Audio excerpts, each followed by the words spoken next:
Frank Pucelik is here in the NVNLP Congress Day.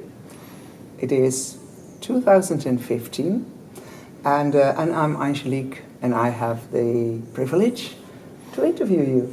Yes. Mm-hmm. And today we had already an interesting day with you, Frank, and so I am already flabbergasted about how you're, how you kept yourself hidden all the time, because you have so much to say about original NLP stuff. And so I'm wondering, the period you were not for us, you were invisible to us. Mm-hmm. Can you tell me something about that time? Well, actually, I continued after, I left Santa Cruz in 77. Mm-hmm. Spent a year in Nebraska, kind of reorienting myself, then moved to San Diego in 79. I opened Meta Institute in 79, brought 5 of the original research team to San Diego with me. So we just basically operated in San Diego, did training groups and did experiments and more experiments on patterns and seeing what we could figure out or find.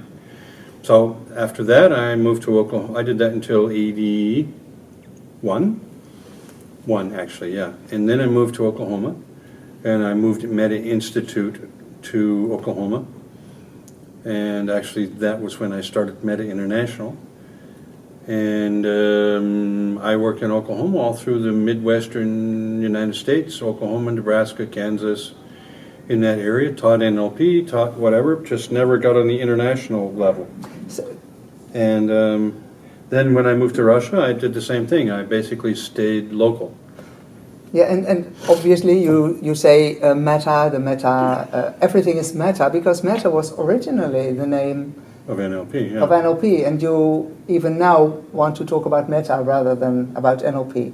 Mm-hmm. And you did all the meta things because in the original years, the start, you're experimenting and all. Could you tell us something about that? The years before you left?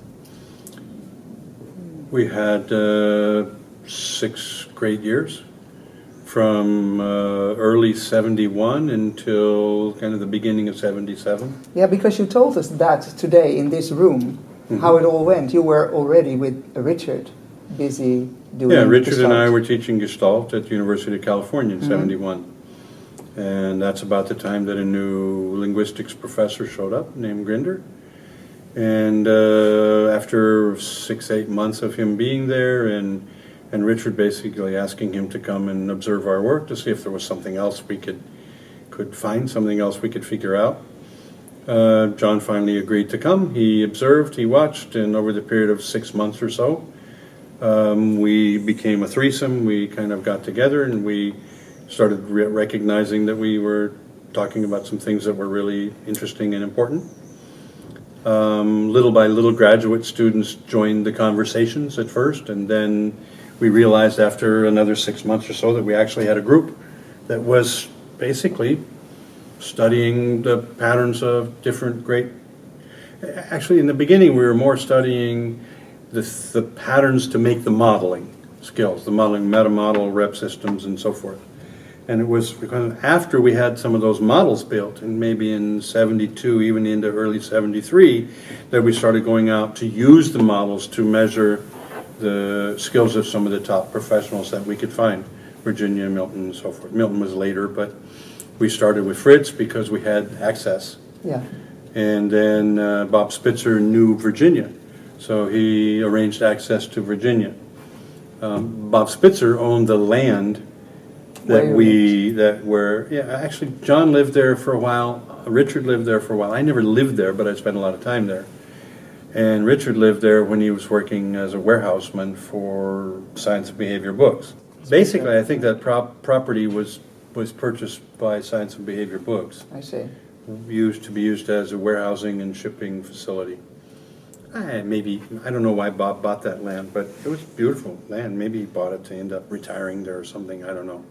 But it had 2 or 3 houses on it. They built a geodesic dome, which was the warehouse for Science and Behavior Books was a dome. Yeah. Yeah. So Richard lived there and for a long time, and then John moved there later, and then we used that as a base. Gregory moved there later. Spitzer gave Gregory what we called the big house. Yeah, but you were talking about the warehouse actually, referring also to Bandler, finding stuff there and acting like Fritz Perls. Yeah, there were some manuscripts and tapes and so forth that, as far as I understand, were at the warehouse. And Richard was playing with them, watching them and whatever, and when Spitzer would come up, sometimes Richard would act like Fritz, which surprised Bob, and I think that's when he decided to give Richard the material, access to all of the material, told him that there was pieces of a book written that Fritz had started and never finished, and asked Richard if he wanted to go ahead and watch the tapes and look at the manuscripts and finish the book. And Richard did finish the book, and it was a shock of all shocks. It was great. It was really good. Richard did an incredibly good job on that book. Kind of honestly surprised the hell out of me. So, because, he was a warehouse guy. Yeah, so he was actually very clever or smart or, He sure did a hell of a good job with that book, I'll tell you that. Absolutely. So, anyway, since Professor John Grinder joined the team, as it were, made the threesome, that's where the patterning, where he was a linguistic. So he where you were wondering what you were doing probably, like what's working. How we were doing Gestalt, and we were doing pretty good in training students, and Richard and I were both very good at doing Gestalt. We just didn't know what we were doing. Yes. And, like most other people who copy the greats, and then you learn some things by accident, and you go do them, and some things you never learn, but you kind of do with what you learn. Yeah. And to give it to us also, because since the patterning became clear, of course, you could obviously give it to the world. Yeah, well, that was kind of later when we decided to do something like that. But in the original days, we were giving it to each other. Yes. Because we never had any intention of going anyplace else with it. That wasn't in your mind, right? No, we were answering questions for ourselves and playing and having a lot of fun and learning some stuff. Then when the other graduate students started joining us, then it got a little bit more formal, but still basically playful and sarcastic and all the other things that we did. Yeah, sarcastic is the word too. Yeah, we were kind of rebels, and at least John and Richard and I were, and the students that were with us, they were incredibly well educated, incredibly smart, incredibly perceptive, and I don't know how John and Richard feel. I know how I feel. And maybe that's because I was part of both groups. John and Richard and I were together, and at the same time I was together with the teams. And the teams would experiment with ideas that John and Richard and I, mostly John and Richard, would come up with. I don't want to take credit for a lot of that. I didn't do that. The meta groups you were referring to. The meta group was the team. Yes. And John and Richard and I would get together and figure out from reading or from John and Richard were both really, really good at going through the research, John especially, like hemisphere function research and so forth, and saying, this looks like we should be able to do this. Frank, take these patterns and go see if they work. So take this material and go tell the kids that we know how to do this and see if they can do it. And so I would go and say, John and Richard and I already figured this out. Yes, you were turning that around. Yes. And we're interested to see if you can figure out the same thing we did. Exactly. And so they did. Yeah. And then I'd go back and go, oh my God, it works. We can do this. We can do that. Yeah. So which was kind of fun. And the kids just were tremendous. And it's a moot point at some point when you have 14 or 15 dynamic people working inside out, month after month, week after week, hour after hour, day after day, again and again and again. It's kind of silly to say who was responsible for this or who was responsible for that, because it was kind of impossible to tell. Yeah. There were some things that I think I discovered, but but the setup was there, the tools were there, the experience was there, and and I think at a certain point, orangutan could have discovered this stuff. But there were some things that I was real thrilled about. I made some things work that are not supposed to work. Can you give an example? Because it sounds very generative. For example, we tried to do DST, parts therapy, in trance. Yeah. Okay, well, those two don't go together. One's a conscious-oriented Yes. process that requires feedback and participation, and the other is an unconsciously oriented process Yeah. where there is very little participation, other than internally, with very minimal cues, and it wasn't. It was clear to us that at the unconscious level, basically, it's one functioning unit, not parts. So, can you do parts therapy at the unconscious level while a person is in trance? And the answer was simply, nobody knows and nobody's done it. Well, I went in and did it with a group of about 5 people and was able to get enough feedback from them non-verbally while they're like this Yeah. to recognize that the parts were actually interacting, the parts were learning from each other, and I basically had to go along with the non-verbal feedback with my directions, but I knew the parts model well enough that I could take very subtle cues and understand where that fit in the model. Okay. So then I could, using induction techniques, or utilization techniques, I could basically then move the model along and watch for feedback to see if it worked. And it worked. And then afterwards, the feedback I got from the clients was incredible changes, incredible internal experiences, and so forth. So as far as I know, I was the first person in history to mix a conscious form that required participation and an unconscious form that didn't, and to do parts therapy in trance. Exciting. And that was fun. Yeah. And nobody that I knew of had ever done that, ever. No. You So, know. so excitement, fun. When you read the book today, the book was free for us to see in the Dutch translation. So, Origins of NLP in Dutch is Het Hart van NLP. But you can see the fun coming from it. All the stories and all the experiences, but also lots and lots of hard work and exercises, but done with spirit, with power. Yeah, we were excited, we were happy, we were inventing things and learning things that nobody had ever learned or invented. Yeah. And for us, it was simply the fun and the challenge and what can we do next? Yeah. And okay, wait a minute, but maybe this will work or maybe that'll work. How about, can we do this, can we do that? Nobody knows. No. Because nobody's done it. So let's do it and see what happens. Yeah, See so how it very works. adventurous too, right? In a way. We had kind of not many boundaries. No.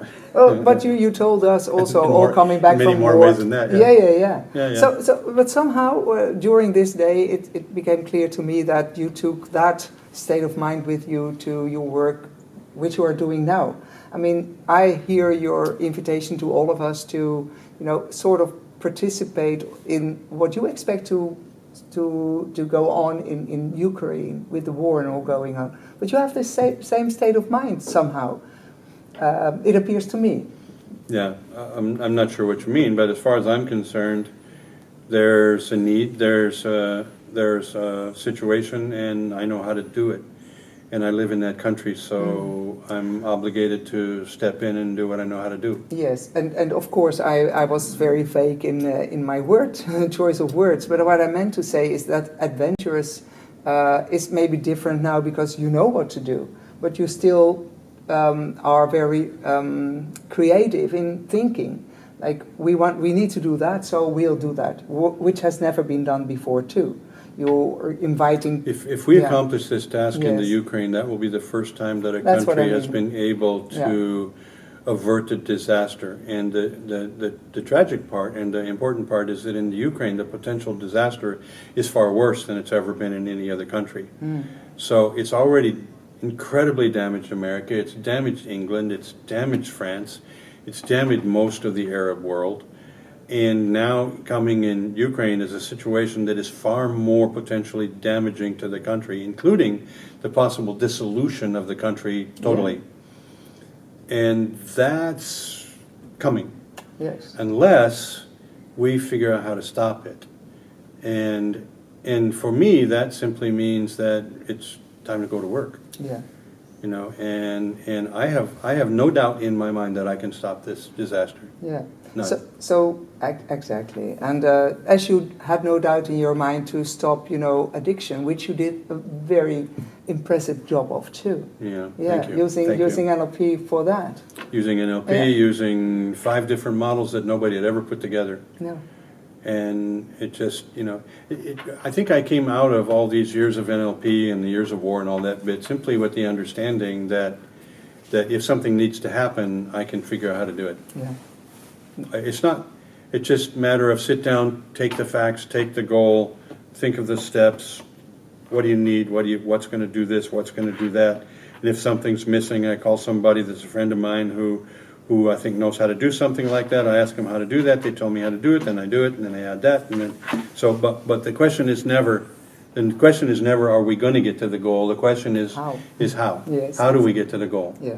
So this is the mindset and that we learned from you today during all day, and that's where I wanted to close this interview with. That's a mindset for us to copy. It has been lovely to watch your work here and. Thank you. That's very nice of you. Thank you, and it's an incredible pleasure for me to be with you guys. Thank you so much. Yes. Thank you for this interview. Sure.